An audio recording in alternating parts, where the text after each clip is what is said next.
happening, people? Welcome back to the Brothers Geek Out channel. We've got another episode for you on the Brothers Geek Out podcast. Two brothers geeking out, giving you our thoughts on what's happening in the world of pop culture, movies, comic books, real world issues, all that sort of stuff. Just giving you our thoughts. Guys, as usual, please check the description if you don't want to hear about our updates, what we've been up to, our thoughts on real world issues. Check the description. It's got the timestamp of Geek Out News start now. You could just click that. It takes you straight to the Geek Out News. So you don't have to hear us talk about what we've been up to and real world issues. But if you do want to hear about that stuff, then just stay here and then hear us talk about that stuff. On that note, joined by Kibbs, as usual. What's happening, Kibbs? How you doing, man? Good, bro. It's been again tough week, work and dramas and all sorts. Nia's not well. It's that time where everybody's catching bugs as well. I've got it. Everybody's got it in the house. Alara's been all right. She's just got a runny nose, but she's been jokes recently. She's been good. What else, man? You know what? Just trying to keep up with day-to-day stuff. I know fasting's been quite easy this year around. But it's just trying to keep the kids in routine as well. And I think where before it was all right, we used to moan about just us fasting. I think it's on a different level now when you're fasting with kids and trying to keep up with them as well. But I hope everybody is enjoying the fasting month as well. I haven't watched much only because I've been fasting. I'm at Ghostbusters later on tonight. I didn't want to go because I've been keeping up. I'll have to come home, cover prayers and stuff like that. But as you said, well, as you know, it's always hard to get these opportunities. I've got to be in the good books. And I do want to see it, I'm not gonna lie. I do want to see it, I do want to enjoy it. So I've got that later on. So any breaking my fast while the film's on. Popcorn, but are you gonna get any food or you gonna break it with popcorn? Nah, popcorn and water, bro. And then I'll come back home and eat. But it depends. Let's see what happens. It's gonna be rush. It's got a busy one. I got nothing else. I haven't been able to go train. Oh man, it's been full on. Been trying to keep up on just reading every day, which is the Quran, which is good. I did miss out yesterday though. Yesterday we had a tough evening. But other than that, just trying to get through day by day, man. I know it's neurodiversity week as well, and I've been sharing stories about how dyslexia is a superpower. It helps us do things in different ways, and I suppose that's where we all kind of shine is that where before we felt like outsiders. And I just want to give my message out there that people suffer any type of neurodiversity is that it's your superpower, man. Trust me, it's a different way you see the world, like I do, like Gilman does, like my brother does, like everybody else who's probably got it in our family anyway. They see the world in a different way, and don't ever feel like you're an outcast. Don't ever feel like that. I feel like we grew up in an era where people didn't understand it much, and our older generation didn't understand what this kid's got ADHD or whatever, and this and that. And it's all labels. It's never stopped us from getting what we want to get.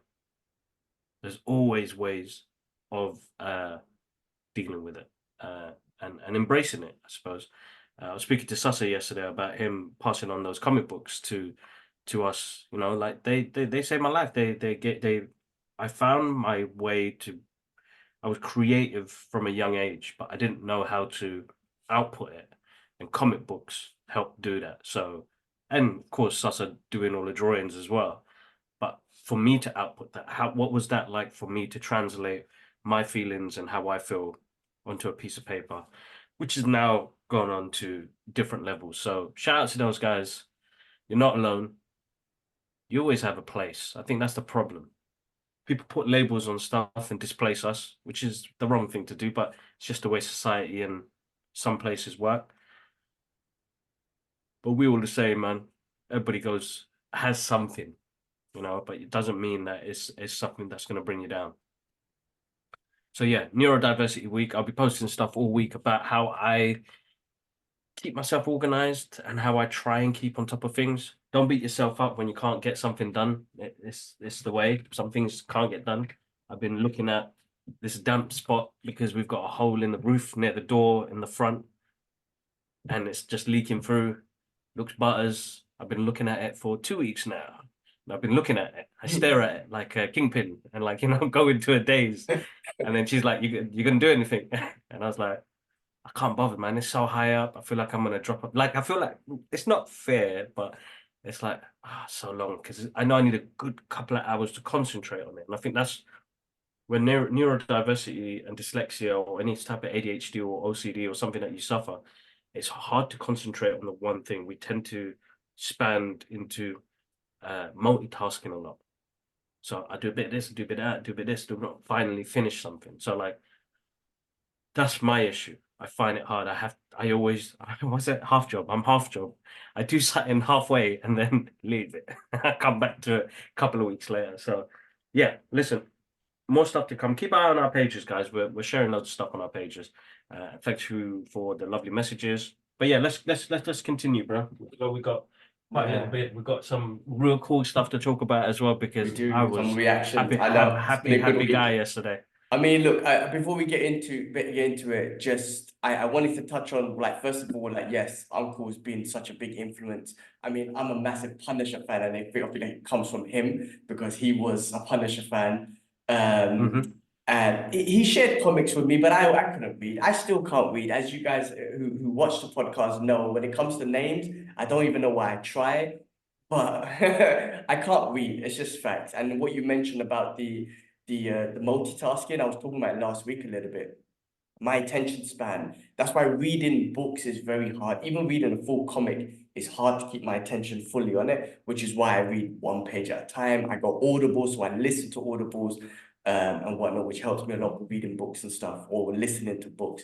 And then with the multitasking, like I said to you last week, everything I do as a I multitask, be it physically and mentally or mentally and physically together. I don't do one thing at a time. Like I said, even if I'm taking a shit, I got a podcast on. So I'm physically taking a shit. Mentally, I'm listening to, but I just can't. Even taking the shower, washing a car, cleaning a statue, whatever. I have something. My brain functioning as well, right? Listening to it. It's just the way I am now. After talking to my therapist, and I need to learn how to rest because I don't rest. And then when I really think about being activated physically and mentally throughout the moment I wake up to the end when I try to sleep. And the fact is I don't even sleep, which is why I'm working on rest, learning how to rest.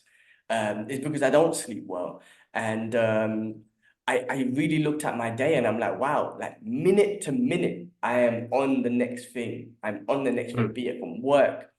And like I said, even if I take a break, I'm activating myself. I'm listening to something. I'm whatever, like watching movies and TV. It's still activating the brain. Like there's never a moment where you like just sit on the bed or your sofa and just like breathe for like 10 minutes or whatever. That don't happen. And I just feel like my mentality is like, that's just a waste of time. Like I could just chill and play games or something, or I could chill and watch a movie or listen to a podcast instead of just sitting. But I think there's an importance to just rest and switching off. And I don't do that. Switching off doesn't mean like, again, active, like it means non-activation of anything, just concentrating on your breathing, your mind will, and I'm not talking about yoga breathing or any box breathing, I'm talking about just breathe, just chill and breathe normal.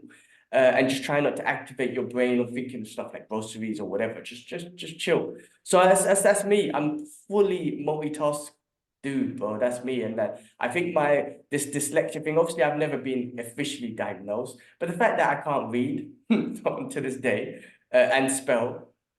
And I used to be very embarrassed about it. Like I said, when you're in school, bro, and the English teacher picks you to read out of class, my God, it's the most That was wrong nerve-wracking what they thing. did there. I know. I That mean, was I don't wrong. know if it was wrong. I don't know if it's wrong, but I think there's a way they could do it better because kids are mean. So when you can't say a word, kids laugh at you. The teachers correct you. And I remember certain teachers, if I was like, if there was a big word and I would like, when you'd be like, for Kind of example, there's break a it. word here, commandant. And then the teacher will be like, oh, good. That's a bit of encouragement. But your freaking friends are laughing at you. That's the trauma. Your F you, Dwayne. peers. F you, Dwayne, bro. Yeah, your peers are laughing at you, right? So that's a bit of trauma. And I think that's why I've always been scared talking in public. Also, the way I talk a certain Yeah. way. Obviously, we're all individuals and there is no right way of talking. The fact is, there is no, you are who you are. You are who your environment is. Where your environment is how you talk, your accent, your lingo, your vocabulary, the way you express your words is a manufacture of your upbringing and where you're brought up and also. Working in the corporate world for the longest time, I was so insecure about talking the way I talk. But now I've built and then things have changed as well a little bit, but I've built the confidence to be myself. So when I'm on conference calls now, I talk the way I talk. Obviously, I don't swear and whatnot, but I talk the way I talk. I don't try to sound, but I don't try to sound like the queen. You know what I mean? Like, you know what I mean? I'm not saying no one else should. I'm just saying there was always this perception, this is the way you're supposed to talk. I just talk the way I talk now, and I don't really care about what anyone says. And you know what? It's accepted now. And once you build that confidence, you have to learn, you'll learn. Actually, people do accept you for who you are. It's you yourself who's not accepting you for who you are. And that's what the problem is. Like, you gotta really love yourself. And I have a problem with that. And that's what I'm really learning about myself. But actually, people do accept you. I know there's this whole corporate world and this whole whatever, but individuals actually do accept you for you. Just be yourself. And that's something I'm learning about. And it's about, accepting yourself. But yeah, look, I wanted to touch on that and the influence that our parents had on us, man, because as you said, man, I'm not creatively with like art and whatnot, but I feel like I'm creative with my body. I love martial arts. I love training. I love learning about training. I do so many different exercises about trying to build. I'm a skinny guy. But that's your output though. That's what I'm Yeah, saying. exactly. Like people have their I'm different creative. outputs. So. Exactly. I'm creative in that sense. Yeah. I'm always going to be the skinny kid, and I'm happy with that. I've learned to accept that. Martial arts has helped me to learn to accept that. But doing different kind of exercises, which help with longevity, which help with strength, which help all that sorts of conditioning, cardio, the martial arts itself. I mean, always being a skinny Indian, well, sorry, that's what I was called, skinny Indian kid, being insecure about that. Man, just the martial art. Yesterday I was wrestling with this teenager kid, man, energy and bigger than me, at least 10 kgs bigger than me. But the fact is, he didn't know anything. He was kind of new to the class, first couple of classes. So we were told to spar during Ramadan. It's not easy, man, but the coaches are like, let's go. They're all Muslim anyway, so they're sparring and everything. So anyway, the ability I have against someone who's at least 10 kgs heavier than me, who doesn't have the same martial arts, again, physical, not just the knowledge, but the physical abilities. Man, I have control. It's crazy to think, but I have control over these human beings who are younger and bigger than me. And this is something that again, martial arts has helped me with, and I never had when I was in school. But I remember in school, man, people just pick me up and throw me, and I just didn't know what to do. You try to use your strength that you don't have, but just knowing martial arts, jujitsu, wrestling, and whatnot, man, just taking certain angles, using my head, turning the corners, whatever it is, to just control another human being, and they can't get off you, and they're bigger than you, and they're younger than you. I'm like, this is why I do it, even though I get smashed. But when I get smashed by someone who's bigger and is also skilled. But going up against someone who's bigger and doesn't know what they're doing, I could truly express myself in a good form. And I got a little freaking, my guy, the thing about beginners, what happens is they freak out. Not in a bad way, they just freak out, trying to use strength and whatever they do. My guy elbowed me right in my eye, man. So I've got a little makeup, a little bruise here and whatnot. But I'm able to stay controlled because I'm like, I know what a white belt's like. You guys freak out. It's cool. Just be careful, bro. I'm not gonna kill you. I promise you. I will let go of the choke. I'll let go of the arm. Whatever. I'm not looking to do that. But yeah, no, I mean, martial arts came. Sorry, I went on a tantrum, but man, we were influenced by martial arts, not just by the legends, but my dad, man. Dad took us to karate class. Dad made us, no, he let us watch martial art movies. We fell in love with Jackie Chan, Jet Li, Bruce Lee, Sammo Hung, Young Bu, all them guys, right? And that's been my thing. You know, I'm trying to say your thing has been art, and my thing has been art in the martial arts, in the physical side. And I think Exactly. It's so important that, when you say you're not alone, you individuals, you have your thing. It doesn't have to be what we're doing. It is what your thing is. You gotta go out and there and find it. When I say find it, it's what you love. It's what you enjoy. It's what you feel like, man, if I don't do this, I won't be happy. If I don't do this, like, I feel like something's missing.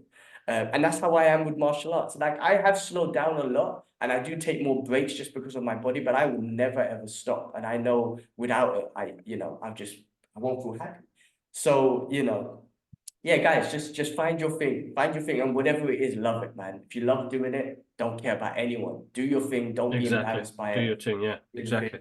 I think that's the most important part is be you. Be you. Be you. Always. All right. Let's get into it. There's been some exciting stuff, but as always, we've got to touch on quickly real world issues. Of course, free Palestine. Of course, we mentioned before we've been censored, and I've been looking into the numbers a little bit, and what it is we're blocked from everyone outside of our subscribers. So remember, Kibbs used to say 70% of our users who used to watch our videos were not subscribers. What I've noticed is our subscriber number hasn't dropped. In fact, it's increased, but our views has dropped. So and we've lost at least 70% of our views. So what it is, they've censored us to just our subscriber base, and we're not able to reach anyone outside of our subscriber base. Cool. We're still going to be talking about it. I think it's important to not forget about our brothers and sisters in Palestine. And again, there is loads of real world issue. And one of the Zionist argument points is, why don't you talk about all the other real world issues? Not for us, I'm talking about in general. Like, why is the world talking about Palestine, but they're not? The world is talking about other issues. The media coverage never talks about it. You should remember that, right? Exactly. There is protests going on about Nigeria and Congo and Sudan and Afghanistan. There was protests going on. The media will never cover it. That's why you don't know those things are happening. Now, the social media has changed things. And yes, there's a big thing with Gaza. One of the big things with Palestine, and the reason why individuals like us and maybe the world gets involved, is because the superpower of the world is funding this. Right, and we pay tax monies to one of the superpowers. I guess the UK is a superpower. I don't know if it is anymore, but US people get involved because they pay their cent. 1 cent is in that dollar that goes towards arms that kills babies and women and innocent people in Palestine. So there's a big thing there, but the world sees that the fact of the matter is this is the final settler colonialism project that they're trying to do, but it's in the real age, and you can't. We're supposed to be civilized, guys. We're not supposed to do that stuff anymore. So that's why the world is kind of speaking out. It's like, no, excuse me, Mr. Westerner person, that happened in the past. It's cool. We gotta let it be. Not in today's day and age, because if it was a group of Muslims, a group of Black people, a group of Chinese people, whatever, you're gonna be like, no, Russia. Everyone was against Russia. Oh no, you're not allowed to do that. But when the West does it, and is continuously doing it, it's okay. No, that's why the world is speaking out to say, no, it's not okay for you. It's not okay for anyone in the world to do it. And just because you are the West, it's not okay for you to do it. So that's why the global world is speaking out as well. Because you're trying to do something that we don't, as civilized human beings, should not do. And also we have double standards, because if anyone else tried to do it, Russia as an example, and that's a whole thing. So don't, like, one of the Zionist talking points, why does everyone care? That's one of the reasons. Now listen, Mark Lamont Hill just released a video literally on that, and I got a lot of this information from him. So listen to Mark Lamont Hill on that. Listen to Norman Finkelstein. I listened to that 5-hour debate with Norman Finkelstein, and there was a few other people, forgive me, I forget their names, but from both sides, that was hosted by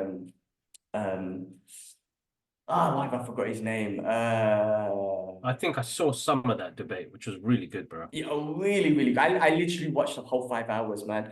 I forgot his name. Lex Friedman podcast. Check it out. That's right. Yeah. Great debate. It gets heated at some points, but even yeah, there's some great historians and whatnot on that podcast. Do check it out.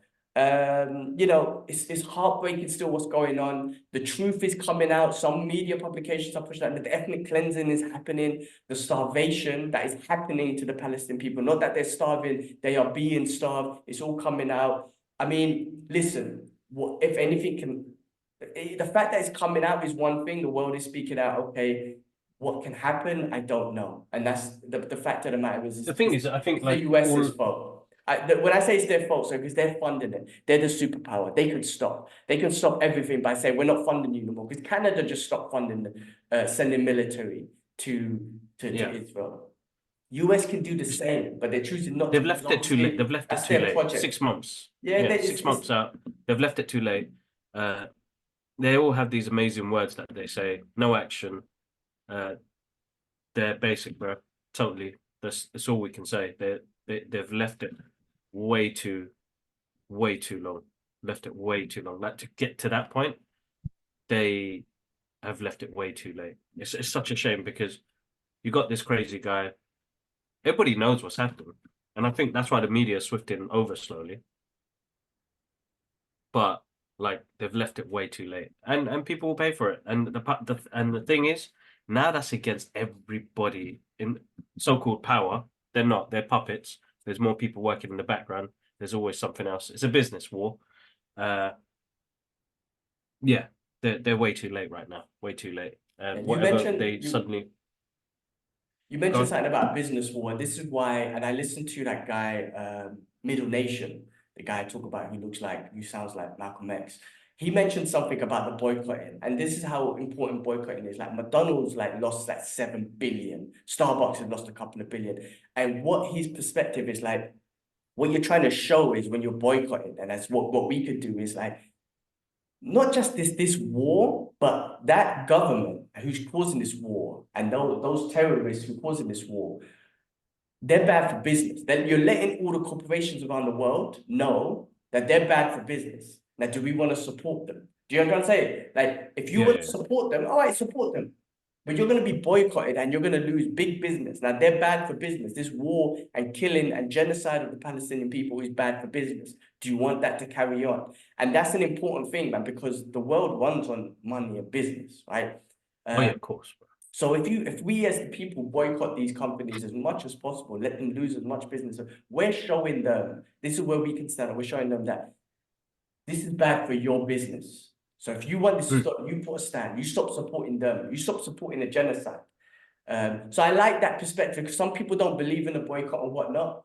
Don't get me wrong, some people might slip here and there, but it's important to understand that there's a perspective to it. You want to show them that, you know, if you don't support the stop of genocide, the stop of people being killed, then it's bad for your business. It's bad for a global business. Of course it is. Shout out to Think about it, yeah. the Houthis, the Yemen, bro. That's what they showed. Oh, this is bad. We're gonna stop. Listen, we're protesting against the genocide to show the world that this is bad for your business. So we're gonna stop all the shipping containers. And I think they expanded their thing to the Indian Ocean as well. Like it is bad for the global business, and that's what the world is showing. And again, this is us doing stuff without killing people, right? I know the Houthis unfortunately killed some people, but minimal, right? We're doing this without killing people, without going to war. So, you know, just wanted to make that point. No, listen, bro, it's important, bro. Listen, past 6 months since it all started, bro. McDonald's, Costa, Starbucks, they would have got at least minimum £500 out of me in the last 6 months. Guaranteed. Takeaways. But we're so... That's £500 I've earned back now, I realise. You know what I mean? So people need to know that. Like, listen. Or £500, you support local businesses. Exactly.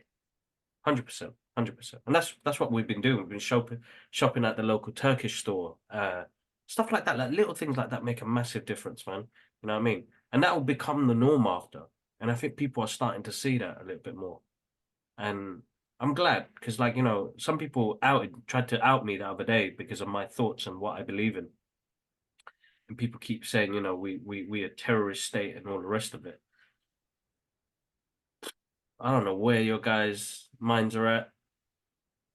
Seeing kids die, seeing people starve, and people are telling me you should just shut yourself away from that. You're nuts, man. That's how selfish a lot of people are, and I can totally understand that. You got your own issues and stuff, and I have as well. But the fact to tell me about my beliefs and that I should forget about it and just keep moving on, I wanted to. I really wanted to give one of those elbows that Arnold Schwarzenegger elbows from True Lies to that person that said that to me. But True Lies, you know, which one was that? you remember, you know, where Bill Paxton in the car talking about things in his wife, and he was like, "Oh yeah, imagine it. He imagined it, bro. He didn't really do it, but I just imagine it. Bro, I really hurt my hamstrings on my leg at gym the other day. Oh, I thought that elbow, I thought the action messed you up. No. Yeah, but listen, I'm going to stand up. I don't care if I lose sponsorship deals or all the rest of it. We've been already censored. It doesn't really bother me. We still have the people that really want to listen to us, watch us, which is the main important part because we have a message to put out there. I do not want my kids growing up saying, Dad, what did you do? Did you do anything? And Alara's already starting to ask questions. She's 5 years old. She is 5 years old. And, you know, there's songs about Palestine and she's like, what's happening? How come they don't have a home? How come they don't have a food? heartbreaking to try and tell a Mm. 5-year-old that like this is what human beings do to each other. Human beings do to each other. That's what I'm trying to say. Everybody's like pro-Israeli, pro-Palestinian, pro-Muslim, pro-Christian. It's not about that, guys. I don't know why we've been painted with this brush. You know what I mean? Even I've noticed it with little things. You know, we were there's a couple of collaborations that were going to come up. People are really silent, bro. You know, people don't really engage with me as like they used to, but it doesn't really bother me. You know, the people that are going to stay in contact with me are the people that actually believe in what I do, which is all the people that sent those messages saying, you know, make sure you stand your ground, you know, and trust me, your kids will be proud of you one day saying that you did take part in it. So, but it's a shame, like there's a lot of people in there that can make a massive difference. They have a platform and they don't speak about it because they think they're going to lose followers, likes, views, and that's what people's main focus has become, and it's Well, such a shame, bro. they will. They will. But that's what it is. That's what's making them not say it because they don't want to lose that stuff. And as you The mentioned, like, materialistic side of things, bro. The material yeah, that's the hard part, and I think when you detach yourself from that, you see the world in a different way, and I think comics really have shown that as well. Like X-Men especially, and we're gonna deep dive into that episode, them episodes later, bro. But anyway, let's continue. no, I Listen, my know. prayers go out to the people of Palestine, Sudan, Congo, Yemen. You know, these countries have been destroyed by big powers, bullies, motherfucking bullies. Astaghfirullah, astaghfirullah, Oh, astaghfirullah. no, yeah, bro, that language. I fail so many times not to swear, but Astaghfirullah, I astaghfirullah. know, I know. Cut this part out, bro. So nobody sees that. Uh, but yeah, I pray for you guys. If you go to the links in our bios on us on our social media pages, please donate. Do what you can to help. I'm gonna put a few more links for all the other countries as well. Listen, they're all suffering. Everybody's suffering. So we can only do so much as we can. I'm fasting this month, so my lunch money is going to the That's people of it. Palestine. You I know what I I mean? say So this with the donations, man. If you can, what I do, like the money that you're saving on not spending on Starbucks and all them, look, give it to the donation. yeah, Like, yeah, yeah, yeah, yeah. even £5 a month, I know it sounds like we're a charity thing, but oh, just £2 a month. Honestly, it's nothing. When I just put £2 aside or a day or whatever it is, like, oh, that's nothing. Let me just give it. You know what I'm trying to say? So, Yeah, yeah, yeah, guys, really exactly. think about. I just wanted to touch on just two more things on this, and then we'll move on if cool, if possible. One, I think like this is what us regular, you know, when you ask like what can regular people do, like this is what regular people can do, like the Yeah. boycotting and spreading the message and donating, because that's what you can do. You can spread that message, you can make people aware. That's why my Instagram's full of it, because the mainstream news will never give everyone the real news, and they've been losing on that through the social media and whatnot. That's why it's important for us to post that messages out there. It doesn't matter how many followers you've got, just because it might give some real news and some new real perspective to some people who never see it. And also, you know, that's why they're banning. You've seen this whole thing about the banning TikTok in the US. It's got nothing to do with Chinese data and all that. It's all got to do with this. It's all got to do because a lot of young people, young generation, are learning about the real history and what is actually happening and seeing this genocide happening live on TikTok. And they want to take control of that so they can censor that. So they're losing that information war. They're losing that information war. And that's why they're trying to buy TikTok. It's got nothing to do with Chinese data and all that. They're stealing your data anyway. Everyone's stealing your data, not just the Chinese. So Exactly. that's all bullshit. Oh, excuse my language, astaghfirullah. And then lastly, I just want to say for us, for not speaking up, bro, look at us, man. We're superhero guys, man. We talk, our podcast is all about superheroes. We love comic books. We are not superheroes. I don't have powers. I wish I did. But if we believe in this whole superhero way and just doing the right thing, if I believe in Captain America who just wants to do the right thing, how could I not speak up and say free Palestine or let's not kill innocent people, guys? Like let's put the how could I not? How could I be so hypocritical as a superhero fan? How could I believe in Superman and the way of justice? And then when something bad is happening in the world, I can't do a simple thing of just saying, guys, this is what's happening. Like, here's a message. Like, I'm spreading the message. I'm gonna boycott. I'm gonna charity. Like, as a superhero fan, it just goes. In my opinion, so it's my opinion. If I believe in these characters and I really have a connection with them, even this guy here who has the wrong methods, I admit, but he does what he thinks is necessary to help innocent people. Right, the Yeah, yeah. Punisher I'm talking about, right? He wants the bad guys off the street so they cannot hurt the innocent people. Now his philosophies are wrong, I'm just saying, but I just believe, you know, for us to not talk about it, it not just goes us against us as being human beings and all stuff, which is obviously the main thing, but our whole superhero belief, and when I say belief, like fandom and believing in these characters and loving the overcoming adversities and just loving the fact that these superheroes do the right thing, you know, they're the hero and they fight the villain always, and they always eventually win. How could we not? That would be so hypocritical, in my opinion. That's just my opinion. I wanted to put that out there. But guys, Free Palestine, my Jewish brothers and sisters who are protesting as well, like, you know, Exactly. we speak for you too. Your religion has been hijacked, and we're going to speak for you and speak up for you as well. But there's loads of you, like the Jewish Voice of Peace and whatnot on Instagram. Follow them as well. The real Jewish brothers and sisters, like we speak for you too. We're gonna, you know, your religion should be free as well from this Zionist movement. And guys, donate, please. They need help. All right, moving on, guys. Moving on. Guys, I have to start with like things we watched, right? We're moving on to things we watched. Since we're on the topic, I have to start off with this first, right? We'll get into the exciting stuff in a bit, bro. I watched Zone of Interest. And listen, after the director made that speech, Jonathan Glazer, in the Oscars, that very powerful and courageous speech, I had to watch the movie. He sold it to me.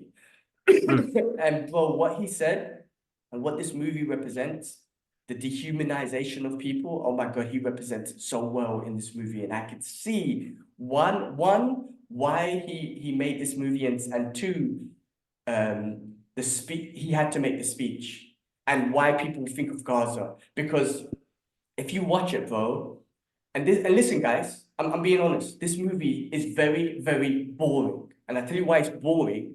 Because it shows the regular life of this commander and his family, and how he's trying to give his family, the best life and the best house, right next to the Auschwitz concentration camp. Right next to it. That's the wall right there. I'm living this beautiful life with my statues. I'm doing this podcast. Right there is the Auschwitz, I hope I'm saying that right, concentration camp. And we know through history, we know as a fact that the horrendous atrocities that happen in that concentration, men, women, and children. Disgusting on what happened there. And throughout this movie, the reason why I say it's boring is because you're watching this family live a normal life.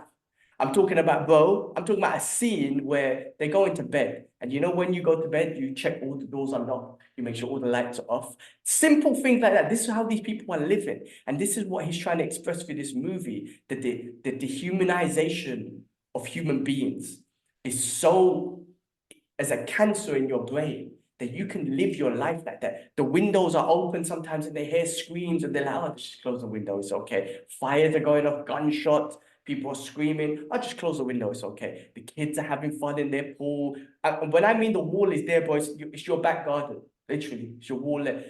And they just program the kids and brainwash the kids that don't worry about what's happening. They have guests over. Guests, oh, this is my flower here. Oh, is that the wall? Is that the actual? Yeah, that's the camp over there. Don't worry about it. That's how much, when you've dehumanized a group of people, it's disgusting. It's a cancer to your brain that you can live that kind of life when murderous millions and hundreds of... Bro, there was a scene, I couldn't even believe it. They were just having this strategy meeting on how many human beings they could burn. Oh, you could do 500 here, and then you do here, and then you could get another 500 here. I'm like, they're so casually talking about it, which is like, and we know this is what happened. This is history, and he really expresses that in this movie. That's why I said the movie's boring, because you're watching people just living a general life. But when you know what's happening, there's this sense of you're captivated on, like, how are you living this life when you know that's happening? That's what captivates you in the movie. That's the message that he was trying to spread. And that's why it was so important that he said, and he was so brave to say that message of what's happening in Gaza, because that's exactly what's happening in Gaza right now. The dehumanization, you got everyone in in Israel right now, not everyone, there's a lot of people protesting there, so respect to them brothers and sisters there. But a lot of casual people just dehumanizing, don't even care what's happening with those children dying. It's exactly the same thing. And that's why not only did he make this movie, because this movie happened, I mean, Gaza, Palestine situation happened for ages, but he made this movie, but then this whole situation happened. And the fact that he expressed that, when I say I recommend it because you need to understand dehumanization, the way he expresses it. But that's the problem with human beings and the centuries that we've lived on, and people thinking that they are the superior race or human culture, religion. This is what happens, bro. And society has broken it up into those things. When you say you're better than that other person, what does that mean?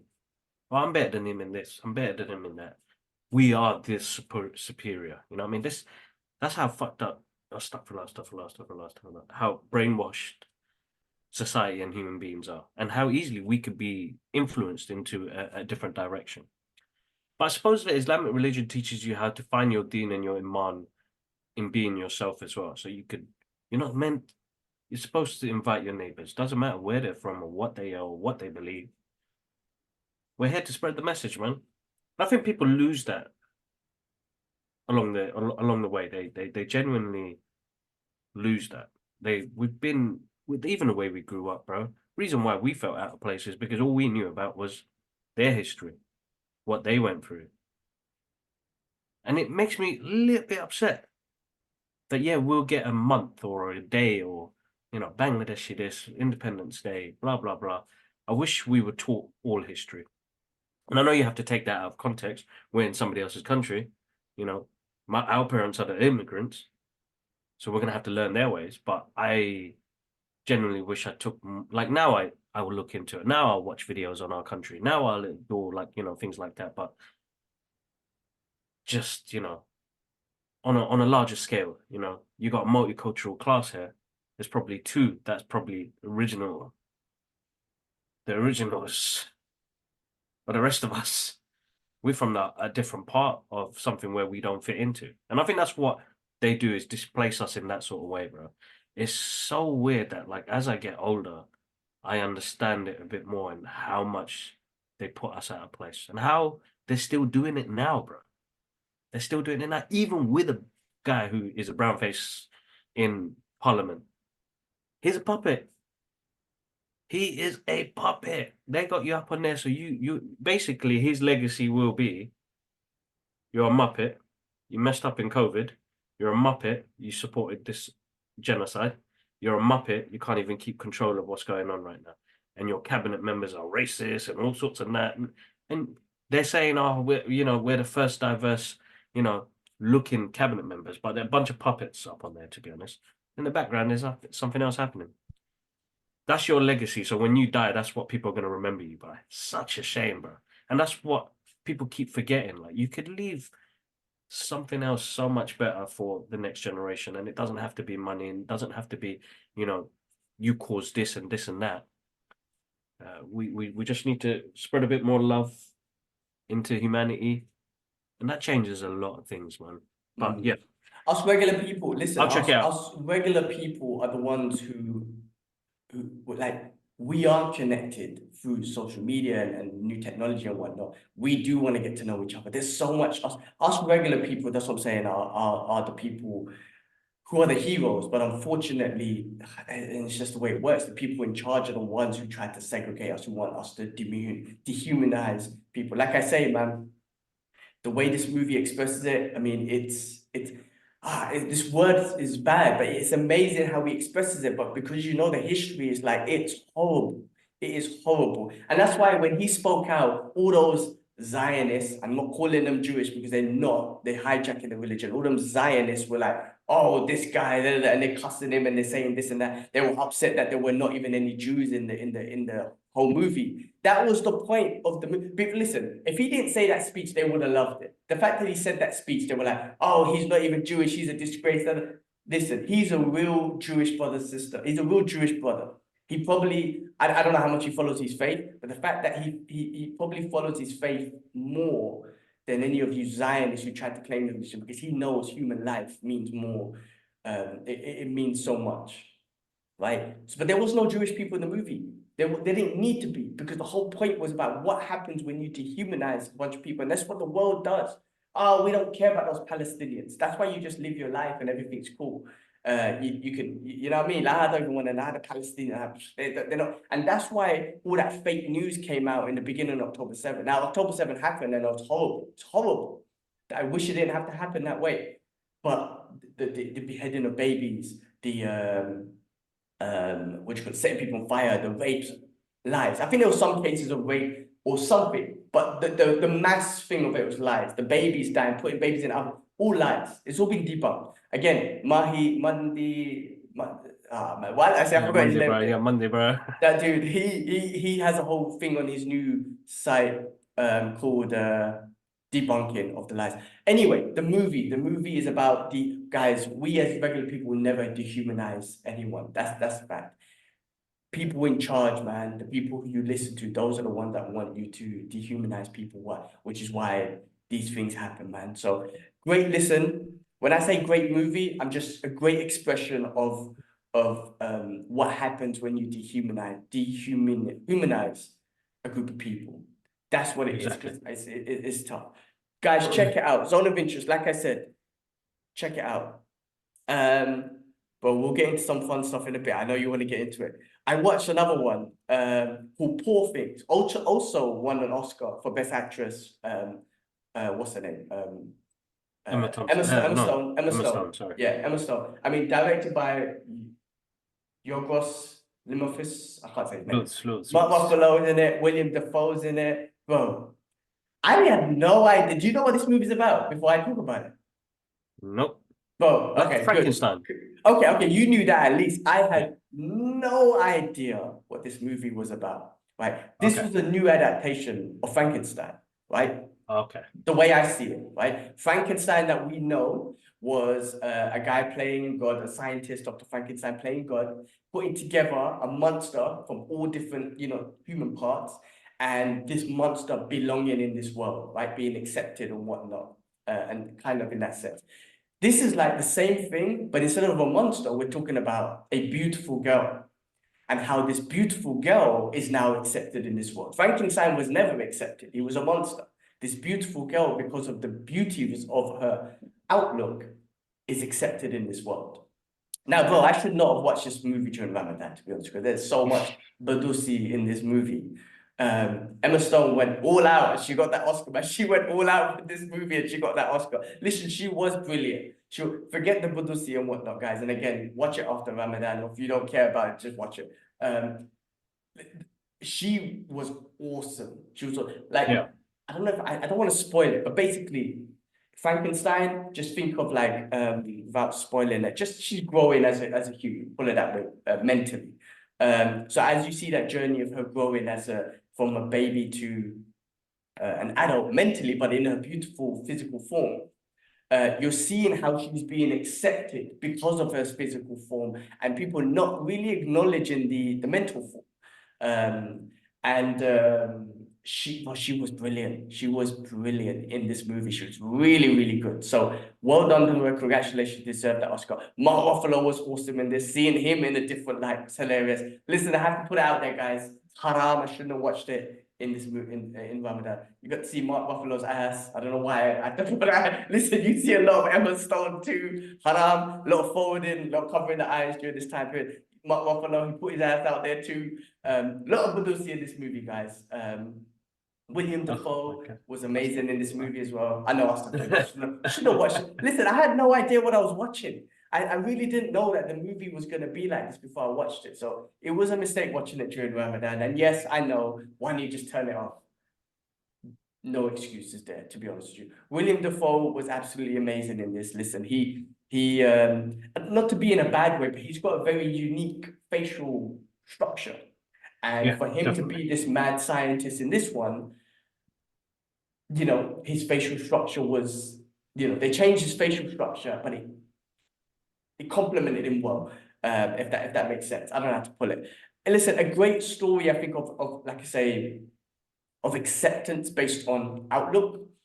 And also, I have to say in certain things like how men, certain not men, society will accept people based on looks and looks rather than the mind frame or whatnot. And It's always been like that, though, it's bro. always been like that. But this is a good way. Like I said, this is the opposite of Frankenstein, man. Like Frankenstein was never accepted because of his looks, but he was, if I remember correctly, that Frankenstein monster didn't want to hurt anyone. He was a good human. He was a good person or good. Yeah, that's right. Whereas, you know, in this one, Emma Stone's character is not a bad person either, but immediately accepted. Similar brain and all this sort of stuff, and gradually, but immediately accepted because like, oh my god, she's beautiful. Like damn, like imagine Frankenstein is fit. You're like, damn. Imagine Frankenstein was Brad Pitt. You'd be like, oh my god, like I don't care how, you know, you accept him. So that's what it is. That's what it is. The opposite of that. Brilliant, man. She was awesome. She was really good, man. I didn't know. How do I put it? I don't know, like, you know, certain actors and actresses, they surprise you with a performance. Like, Performance, wow. yeah. Yeah, That's Emma right. Stone, Mark Ruffalo, they smashed it. Like, oh, wicked. They freaking deserve it. So worth watching after Ramadan. Like worth watching. The Ramadans, yes, of course. No, that's cool. I'll check it out after the Ramadans. Do it. Okay. Let's talk about some fun things, man. Cool, man. X-Men 97. Oof. X-Men 90. I've only watched episode 1, bro. Oh, Listen, I've been talking. You start first. Go.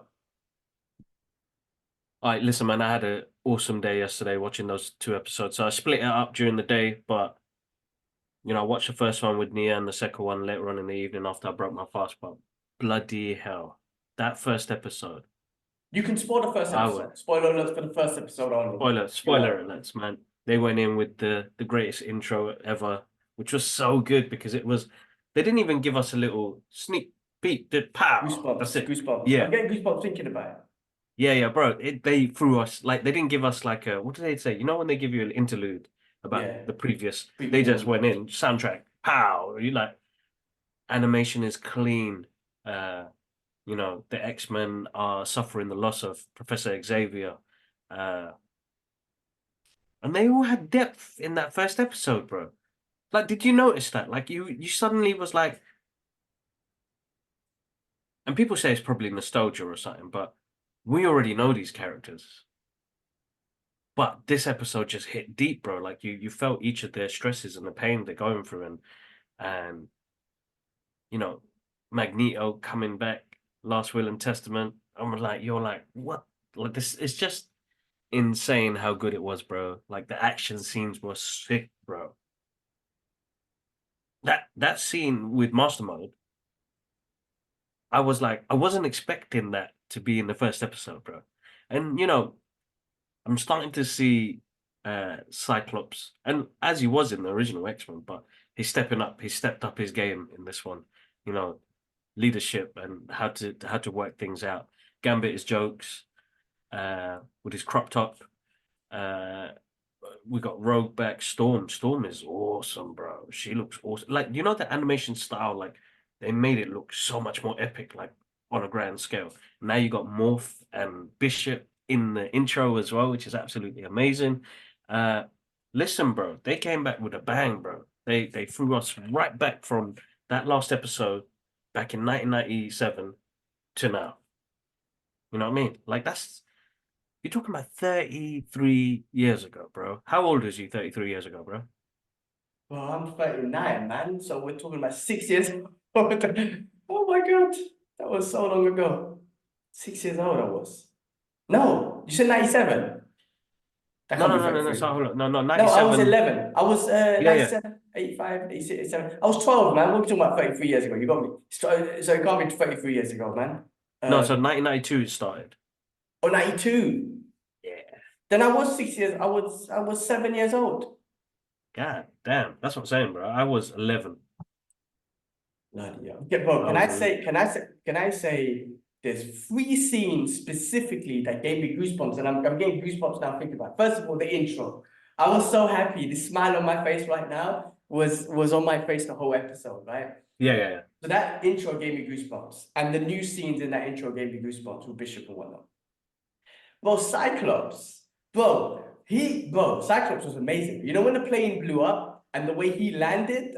Bro, I'm getting goosebumps the way I'm talking about now. That was amazing. Like Cyclops, the way he landed was the most epic superhero landing of all time. I don't care what Bro, anyone said. standard. Epic superhero I think landing of all time.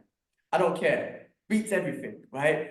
And then thirdly, when he introduced Storm at the end, when he goes, give him the forecast. Bro, look at the goosebumps. I can't even look at the goosebumps, bro. I don't know if you can see the it. one-liners, bro. The Bro, one-liners give smashed him it. the forecast, and then she comes in with this epicness. I mean, the choreo, the advancement, like what I love, Yeah, like you said, the animation is the same, but it's very clean. Right? It's just HD quality.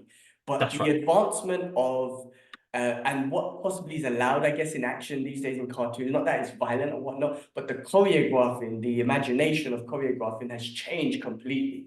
And there's just such an epic choreographing of action in this now, which was just amazing. When Wolverine, when Gambit charged up Wolverine's claws and he just chopped off Mastermind's head, I'm like, come on. But those three scenes gave me goosebumps. It gave me goosebumps now talking about it. Wow, bro. Listen, bro. Absolutely. I'm Listen. gonna watch episode 2 after our podcast, to be honest. Gonna skip a bit of work, but I'll catch up later. Bro, oh my god, so good. You know And what? That scene alone, you're right. That has to be the best superhero landing ever. The yeah, yeah. best. But that's our That is the short. I'll put best. that down as a short. Best superhero landing of all time. Because I was wondering, like, he was like, bare calm. And I was like, ain't nobody Who's got him, man. getting What you gonna do? Who's it? getting him? The way they dropped that scene, bro. Nia looked at me because I was like, what the hell was that? Because you saw hit the optic blast and when he went down, when it cleared the redness and everything, I was like, holy, that was sick. That was absolutely sick. Bro, yeah, you know what? That was a goosebump moment. Uh Wolverine when he chopped that Master Mold's head, with Gambit, I wish they didn't show that in the trailer now. We would have enjoyed that much more. But I suppose they give us hype for what Cyclops did. And that's exactly what you said. What Storm did as well. Storm smashed it. She's so She looks epic, bro. awesome. They've got this new look to them. It's, a year after Xavier's passed away. And how the dynamics of how they run the X-Men now. And we get introduced to not a new character. We've known him before. Actually, I can't say anything. I was just about to lose there. Please, brother, please. But now you did spoil something, so I'm expecting someone to join. It could be that Brazilian dude or the guy. Well, you keep watching. You Yeah, let me know after. Share that clip, bro, one time, bro, because best we've got to superhero landing say of all time. best superhero landing of all time, definitely, without a doubt. That's like I got an idea of a short for that one, but yeah, oh my god! Listen, that was so good. I can't wait to watch episode 2. I wish they could just give us that every week forever. To be honest with you, I'm not. you know Listen, what, I bro? want to see X-Men in the real world. Of course, I do in live action. But I'm happy with this. Best Marvel content so far this year. It's only March, You know but what? we'll wait for Hundred next one. We'll percent. free. I'm gonna agree with you there. That like that's some of the best stuff we got in a long time, bro. And you know what? People say it's nostalgia, and some people are not feeling it, and the rest of it. And I'm like, bro, I don't know what world you living on, bro, but that shit was moist. I love the way Cyclops is able to like they're showing that he can control his beam, so he's just shooting up bare Yes. people, but it's not killing him because he can kill him, but he's just got so much. They're showing the control in it. Oh man, he's like my favorite dude right now. Like, Yeah, bro, bro, he smashed it. Yeah. episode 1, Cyclops was man of the match. Like he was MVP for me. Um, yeah, He he was earned he earned the respect. that was good that you just said it. Like he's supposed to be the new leader of the X-Men, kind of, right? Because Xavier is dead. At the end of that episode 1, he does say it's a team thing, but what he did and what they showed in that episode, he earned my. I always liked Cyclops, but after that episode, he earned my love, bro. It's the best superhero Yeah. landing of all time, fighting amazing with his beams, like giving. But he earned it, like Cyclops, man. I'm a fan, always. Oh, bro, such a good. I can't wait till you watch episode 2 because episode 2 is. It's like, how do you top something after so long? Like, don't get me wrong. When season 5 came out, animation looked basic, story went all over the place. But to bring it back to the way they have done now, like you've introduced it to, you know, us guys are gonna absolutely adore it, but you're introducing it to a new fan base. Oh, bro, I had a blast, bro. It was sick. Last night, that intro I was watching, I actually watched that. I actually watched them twice yesterday. So first one was in the afternoon, second one after breaking fast, and then I watched them again together. That I wasted not wasted. I enjoyed 2 hours of that epicness, bro. And bro, it's just I'm looking forward to it, bro. You're right. I wish I could get this every day for the next, couple of 100 years. But let's see what happens, bro. But Well, yeah, my great guy's looking episode. to live for a couple of 100 years. Yeah, But bro, let's yeah, do it, bro. Let's do it, bro. yeah, with the new technology and stem cells and all that sort of stuff, yeah, we might be able to live up to You never 150. know, bro. You never know, bro. Well, listen, guys, from talking about something as epic as X-Men 97, we're going to talk about something as epic fail as Madam Web, because you got a chance to see it. What's your thoughts, bro? You know what? Let me find the picture. I'm gonna put it up on there. Madame Web. What a bunch of horseshit, bro. That I stuck for last time. It's got me saying the wrong words, man. That movie was horrible, bro. Like, what the hell are Sony thinking? It really made me upset the fact that they have this franchise that they could do really good stuff with, but they're just doing it just to keep the contract with Marvel. Like, when you see that Marvel associated with Marvel screen, Marvel, you need to tell them, like, bro, don't put that up no more, man.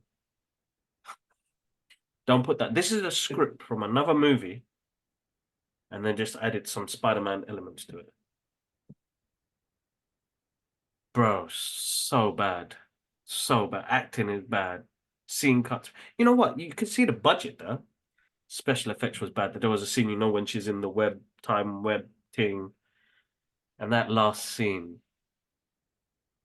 I felt like, I know this is so bad to say, but I just wanted to drop kick her off the wheelchair.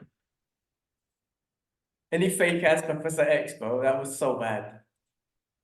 Like that last scene, that acting scene, like, listen, man, and I don't like bad mouthing movies, and I never have. A lot of creativeness and a lot of hard work goes into this, but she could have saved Day Day, bro.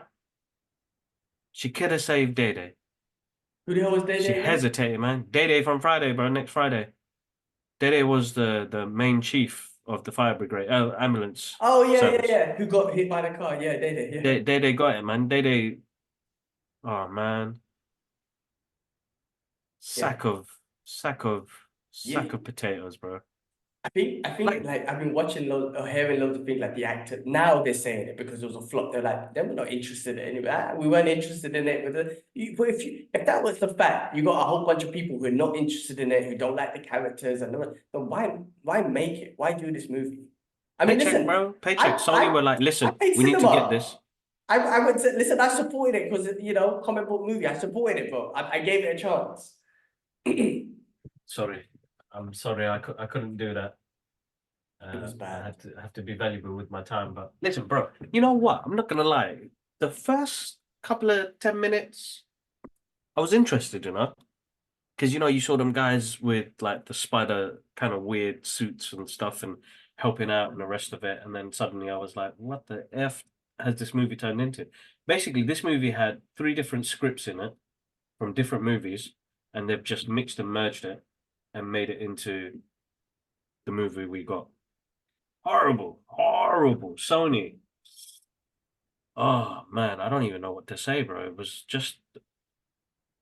was a quite a stressful watch, and I watched it on a Sunday, and I actually gave it my time. I didn't have nothing else to do. I watched it. I did have a little break because I was like, bloody hell, this film is basic. They just didn't have like a premise of where they were going to take this, and then we don't even see the suits, bro. We see it in one 5-second clip. She does a couple of spiderweb things towards the end, and then she get hit in the eye. Spoilers, guy, hit in the eye with the firework in the water. She's blind. Now she can see clearer than she's ever seen before. And then you see all of them at the end, which was such a poor scene, bro. But they look cringy in their suits. I'm sorry. Like, Bro. what's the CW shows? They look better. Bro, they look The the CW CW show smashed shows it. look better than what this looked like. This was bad, bad. They look terrible. They shouldn't even show them in uniform. And You know like what? you They get shouldn't have. like again. Yeah, I'm not gonna speak actually. They forced things in this movie. They forced agendas. They forced rubbish. Like the film was bad, bad. Let's leave it there, bro. Let's leave it there. Leave it Let's leave it there. there. All right, guys. All right. Anything else you watch before we move on to the next segment, bro? No, that was it, bro. Oh, by the way, Physical 100 season 2 is out. Awesome show. Check that on Netflix. We're watching that. Shogun. Shogun. Sorry. I just watched episode 3. I'm gonna be watching episode 4. Amazing. So good. Very good. Very good. So I'm looking forward to the next episode. I'm enjoying that. Nothing else, bro. Nothing else. That's Alright. the major thing. Yeah. Okay, cool. Well, let's move on to quickly what we have read. I read I believe it's issue 4 of Yep. Punisher, Joe Garrison. I think it looks like it's the end. I don't know if there's issue 5. I don't know if it's going on. It looks like it's the end. Listen, I heard that Frank Castle's coming back. Obviously, that's what we want. There's been a lot of hate on this guy, Joe Garrison. What I'm disappointed on, listen, I read it. I appreciate it. I don't know why it's the Punisher. I know it says different man, same mission. The mission's not the same. Frank Castle, we know him. We know the traumas that he's gone through. We know the mission that he got is the war on streets. And ultimately, Joe Garrison, his mission turns into avenging people that's been hurt, basically, right? Okay. His mission is he doesn't want to be the guy who just looks away from when bad things happen. His mission in this comic is a revenge story, right? All right. It's because of his family. Like when Frank Castle's family died, yes, there was revenge, but he declared war on streets, not just for him and his revenge, but he thought about everyone. He tried to cleanse the whole streets so no one else has to suffer. I know people don't like his philosophy of killing and whatnot, and I don't agree with that too either. It depends on the person. I don't know. But remember, Frank Castle set a war on the streets that anyone who does something bad, you don't come back and you cannot hurt someone once, twice, or again. You can't, whatever. Joe Garrison's story felt like it was just a revenge story. And from moving on, because at the end, it finishes with this corporation called Jigsaw. And again, I thought that was a bit like, come on, you could be a bit more creative with the name. Like you don't have to pick Jigsaw because a Jigsaw Punisher's enemy or whatnot. So it's this group called Jigsaw, and they had this kind of like poison that this fearmonger person made, which basically put fear in people or brings up their adrenaline, so they just attack each other. Basically, they don't want peace, right? So when certain countries are trying to make peace, which I think it was Bulgaria and Slovenia or something like that, they wanted them to attack each other. So they, that was their mission. They don't want peace in the world. Anyway, listen, I wish, in my opinion, if you wanted to introduce a new Punisher, you should have given us more backstories. Why did you pick the Punisher story? What respect or don't respect do you have for Frank? Don't ignore Frank. Yes, have your revenge story. What's your war on the streets? If it's not the war on the street, what is your mission? Like, because this was just a revenge mission. If you're trying to help people, then do it. If you're going to do what the Punisher does in a very unethical way of just killing people, then talk about that. Why? Are you traumatized about that? Like, they didn't give us none of that. So that's why I got no relationship with Joe Garrison. I mean, you are literally a filler, and I think that's what it is anyway. You are literally a filler. Also, what was I gonna say? Yeah, like that's I guess that's it, man. I mean, look, the writers and whatnot, and the artwork, I don't want to shit on disrespect any of that sort of stuff. I'm just saying it's hard when you're trying to replace Frank Castle as the Punisher. You could do that with anyone. If you're gonna do that, like honestly, if you're gonna do that in comic books, in the real world, or in live action, you have to do it with Frank. I think it's like not Frank training anyone, because Frank will never do that, because Frank would never want to pass on his philosophy, because especially now, Frank knows what he's doing is wrong, but he's already gone too far. He will never pass it on to one. The best way to do it is someone that goes through trauma. And I'm talking like, you got to tell us the story of this individual's trauma and build it up while you're telling a Frank Castle story. And this guy almost idolizes Frank because of the trauma he's got through, not idolizing because he's like, oh, he's my hero, he's doing the right thing. It's the trauma that pushes him to do it. Someone who has values as a good human being, but obviously based on traumas, he's doing horrific things and killing bad guys. You know what I'm trying to say? You gotta build him up with Frank, you know, and you've got to give us that backstory. If you just make a story like this, it just looks like a revenge story. I don't know why you called yourself the Punisher.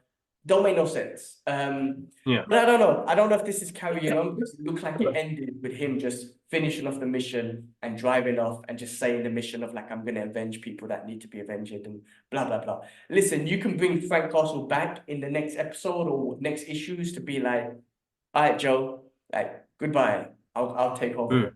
But listen, that's my thoughts. Again, I'm a Punisher fan, which is why I spent the money and I spent the time to read these comics.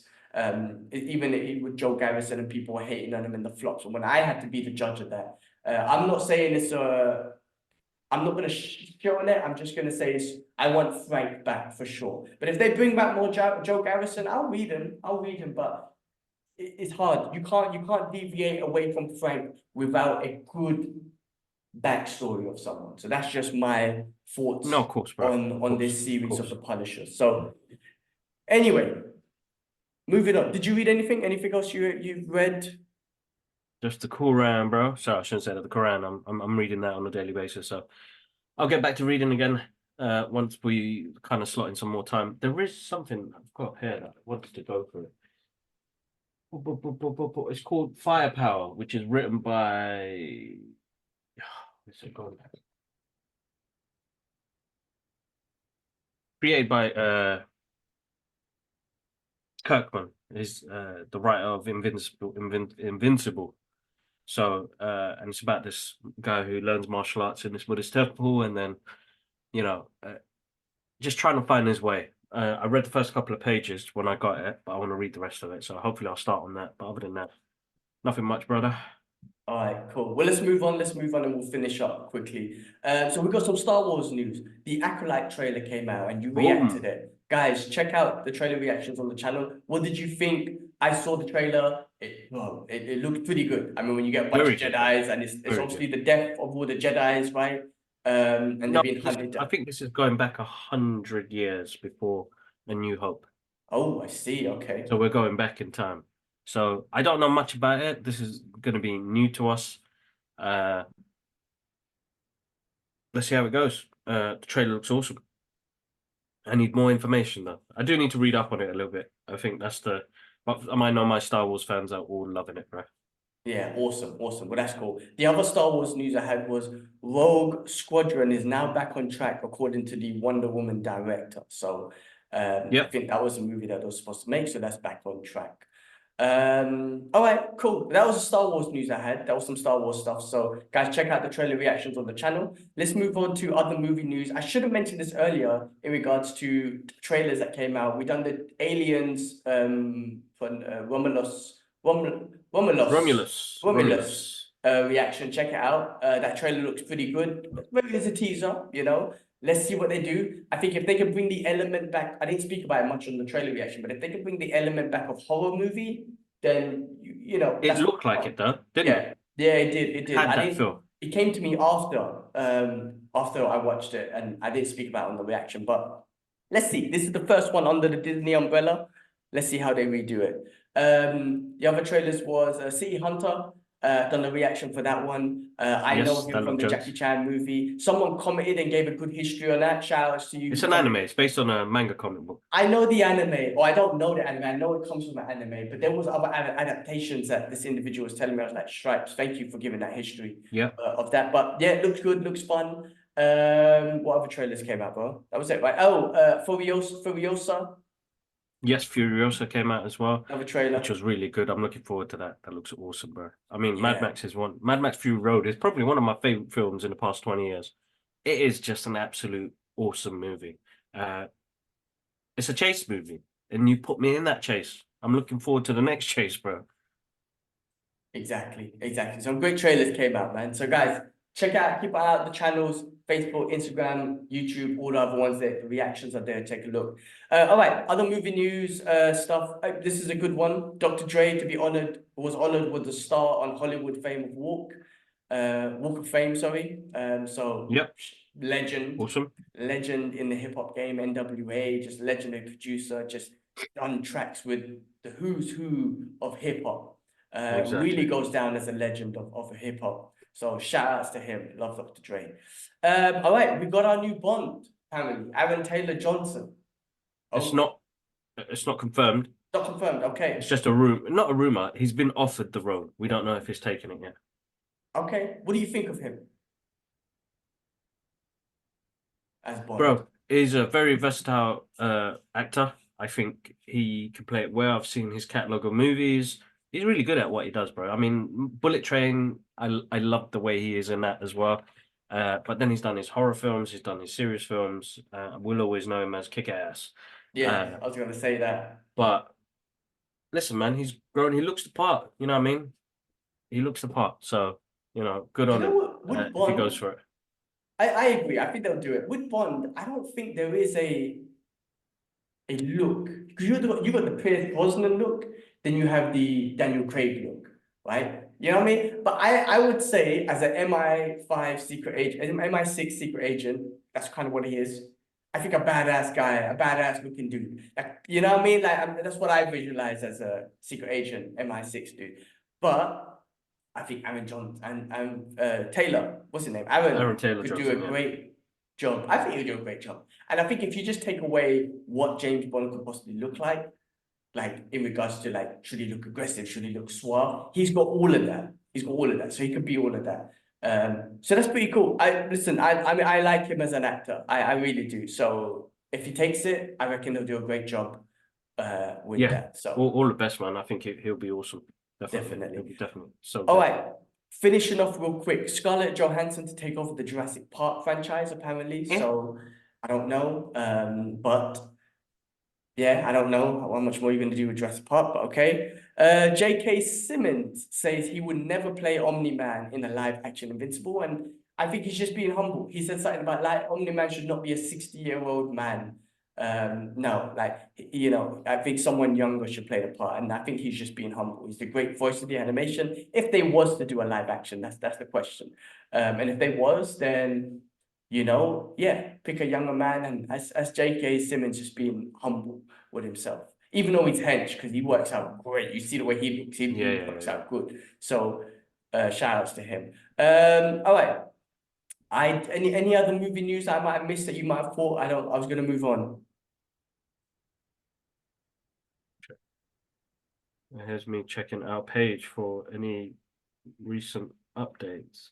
Oh, I'm surprised you put Scarlett Webb in Madam Webb in the thumbnail picture.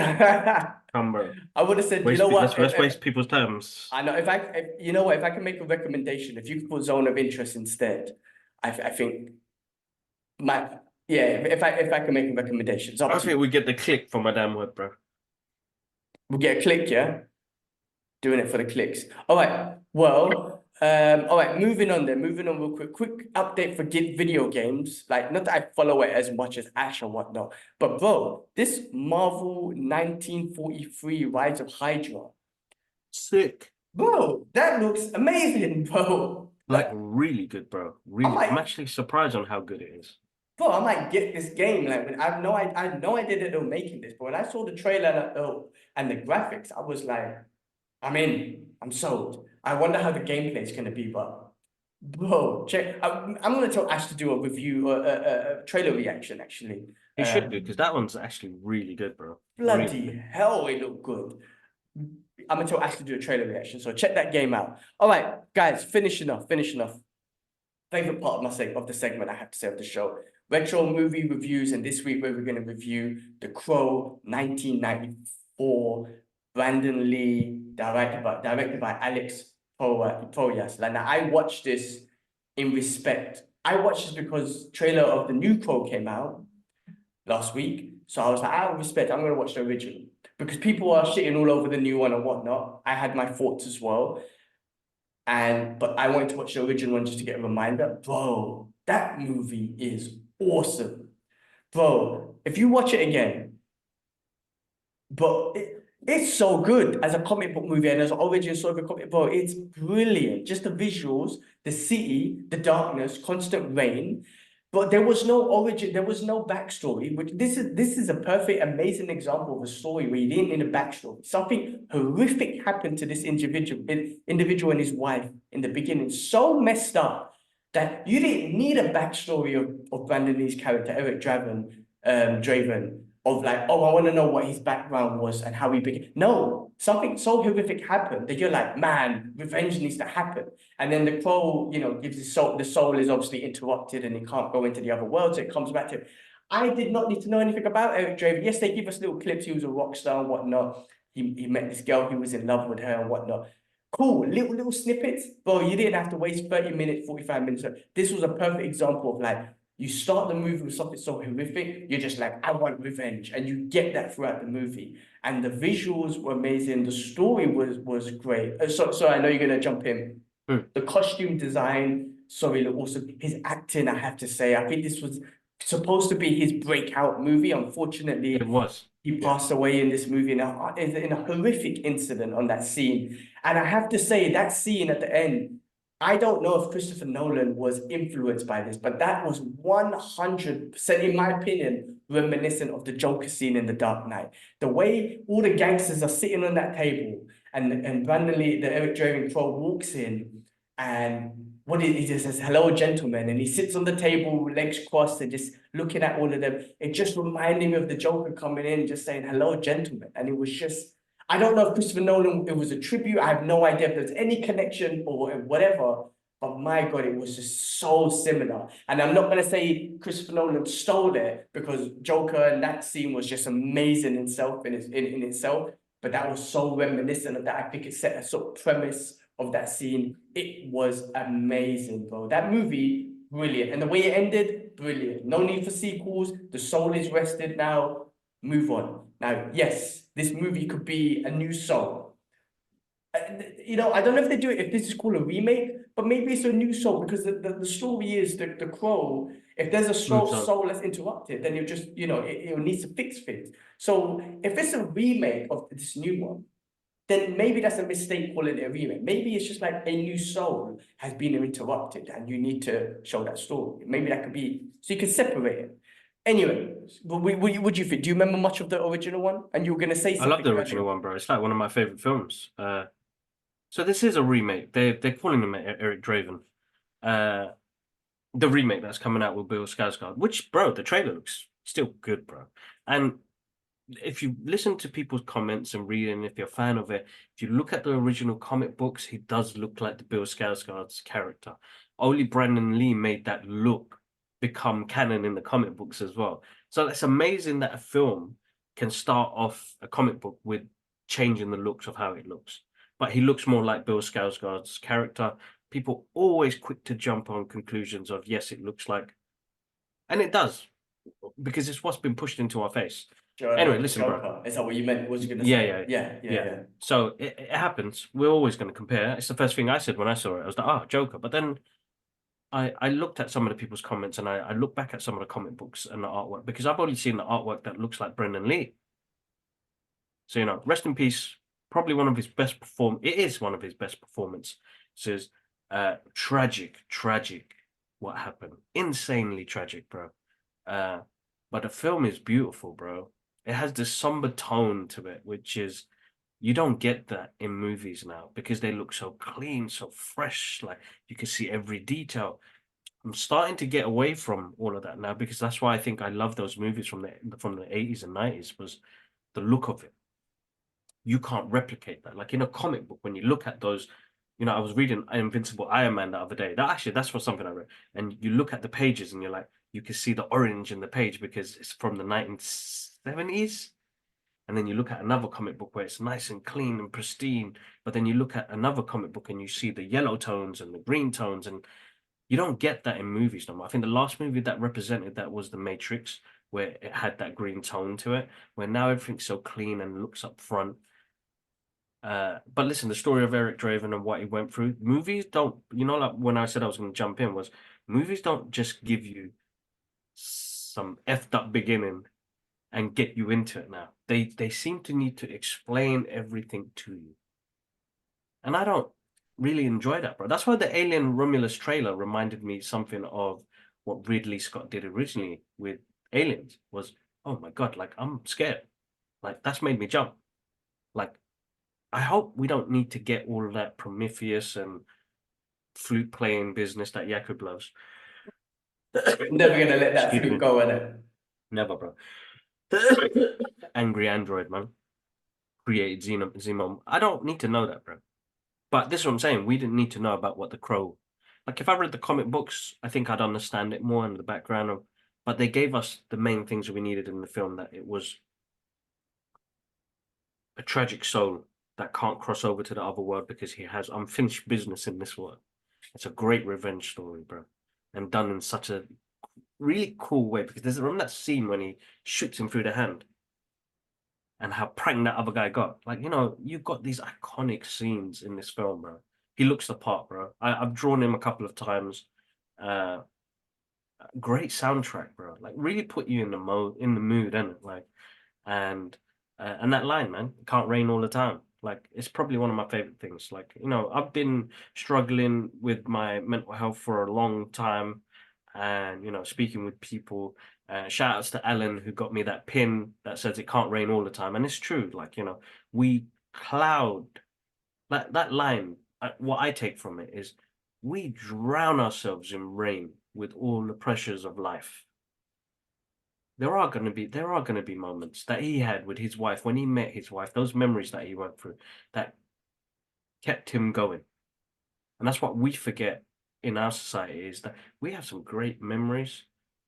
We get stressed, we get, you know, taken over by the rage of the society and the pace we move in life. And the moments when it doesn't rain are those moments that we should be cherishing more. And those happen every day because when I'm not talking about physical rain, but I'm talking about metaphorically how our minds work, how we can't switch off.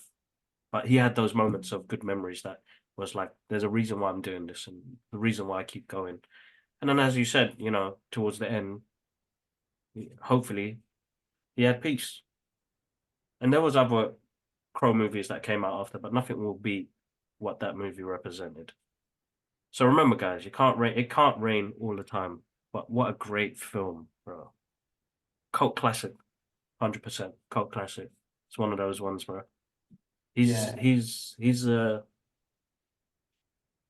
yeah, just Brandon Lee was amazing in that film, man. You know when you see sheer potential of where he could have went and what he could have done.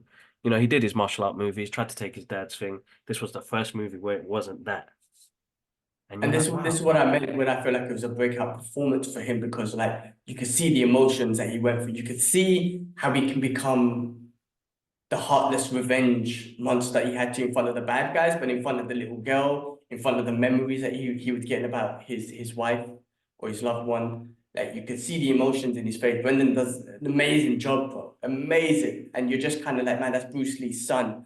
And that's the route that he was gonna take. Like his acting career was just gonna shoot up. And it's so tragic that that scene happened or what happened in that scene. And to be honest, at some point I was looking out for Mark Dacascos and I couldn't really tell. They've done a great job in regards to production and whatnot. And I'm kind of glad they released it because this is a great legacy for Brendan Lee. I would say great legacy movie for Brandon Lee. But yeah, I thought he had a great performance. And this movie's like with the one-liners and the early 90s sort of one-liners. You had I was So gonna hold up, bro. Mark Dacascos. didn't he No, he did a Crow. It was a different movie, but I don't think he was oh at the end. okay, my bad. I always had this impression after Brandon Lee died, they finished it off with Mark Dacascos. No, maybe Oh, I'm wrong. Maybe I'm wrong. Um, Ernie Hudson was in it as a police officer. yes, that's right. Yeah. Yeah, he was awesome. Um, yeah, great. Well, it's just brilliant. I really immediately I was like, man, I'm in. I haven't seen it in such a long time, and immediately I was like, man, like I'm in, and I can't wait for the revenge to happen on these people. And the movie starts off so well, and it sets the tone of the movie Sets the immediately. tone of the film. So good. So good. Absolutely great movie. Good one to rewatch again.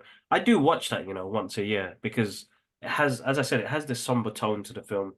Uh, and love, man, what it Love. can do and what it can, for in the right context, what it can do to take something away like that. Like, what would somebody do? And people keep telling me, bro, like, what would you do? Man, I'm gonna kill your ass, man. Sorry. If anybody tries to take that type of love away from anybody, because that's what the only reason why we're here, bro. Man, I've become the Punisher. That's guaranteed. It's gonna be hard. It's a hard one, bro. But I love that. It's a great revenge story, but great story about love as well, bro. I mean, Awesome. ultimately, I think that's that's the the premise, the point of the movie, like love. Mm. Um, it's yeah, no, bro. I'm so happy I watched it. So happy I watched it. Rest in peace again, Brandon Lee. Guys, if you haven't watched the original, check it out. When I say original, you can go back and read the comics, of course, but watch the Brandon Lee version and don't be too harsh on the new one coming out. Give it a chance. Don't forget, it's going to be a revenge story. It's going to be great action. You can enjoy it fast. And you saw the trailer. It's going to be very bloody and gory. And if you like that kind of action, if you like the John Wick style, I'm not saying it's going to have that, but I'm sure there's going to be a big improvement and of choreographing of action. It will be. So, It will so be. It'll guys, be different. give it a chance. Yeah, give it a chance before you wanna. And you know what? Go back and watch the Brandon Lee one. Go back and watch your comics. Read your comics, sorry, and then watch this one. If you don't like it, at least you got the other ones. But give it a chance because I'm interested. I can enjoy. Listen, I can enjoy and appreciate a good revenge story, and I could definitely appreciate the artistic style of choreographing and action and I'm not saying blood and guts, but you know what I mean. When it's put in art is on the screen, like John Wick, for example, you can appreciate that and be like, oh, that's sick, that's amazing. So guys, give it a chance. Watch the original. Yeah, man. I mean that's all I had on it, bro. Just amazing movie, amazing cult classic. Yeah. No. Awesome. I think that's it for me, bro. That's it. All right, guys. Well, look. Anything else keep us cover before we call it a day? No, I think that's it, bro. I gotta wake up the little one and give her lunch and All some right, medicine. guys. Cool. Well, look, we'll leave it there, guys. Thanks again for all the love for the people who we haven't been censored against or whatnot. Thanks for the love. Thanks for the subscribers. Guys, show love. Do like and subscribe or share the content at least because we're being censored and whatnot. But appreciate it. Check the channel for the podcast clips, for the shorts, the reactions, the gaming stuff, all that sort of stuff. And we'll catch you on the next week. Peace. Listen, guys. One love. Peace.